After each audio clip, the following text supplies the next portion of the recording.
is the cube root of a plus root b is given to us, a and b from here. So what we will do is we will cube it on both sides. So this will become a plus root b, and this will become 7 cube plus 4 cube into 3 root 3 plus 3 into 7 into 4 root 3, and then 7 plus 4 root 3. Okay, so this will become okay, and then 64 into 3 will be what? 92 root 3, and this will be 84 root 3 into 7. So 84 into 7 will do directly, so that will be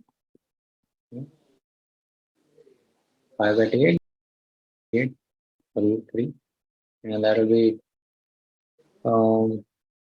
21 into 16 into 9 into 3 actually. 63 into 16 is what we need to calculate. So that will be 8.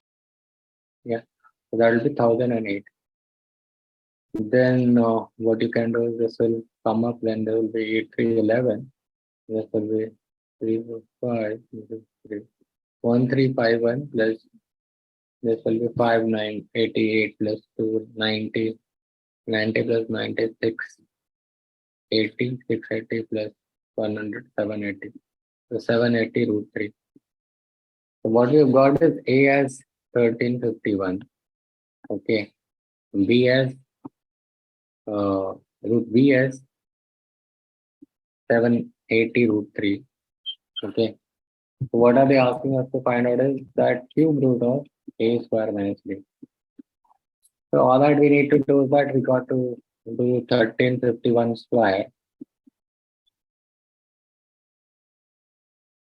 and then minus b will be 780 square into 3.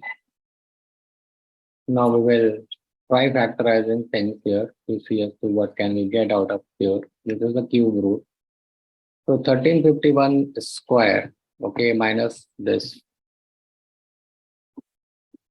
So 1351 into 1351 minus 780 square, 780 into 780, whatever, into 3. Okay. So we'll see if there anything we can get out of that. So this is gonna be a pure, what do you call, rational number. Right? So we'll look at 1351. To pass and out of this. Is it going with anything 1351? I didn't want to calculate, but looks like that I'll have to, because I'm not able to get what it will be divisible by. 538 plus 2 is not divisible by 3. What can it be divisible by? So let's multiply and then see.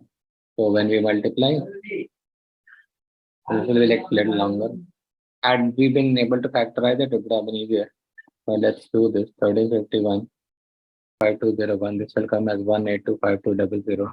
So this entire thing is coming out to be 1 itself. So cube root of 1 is actually 1.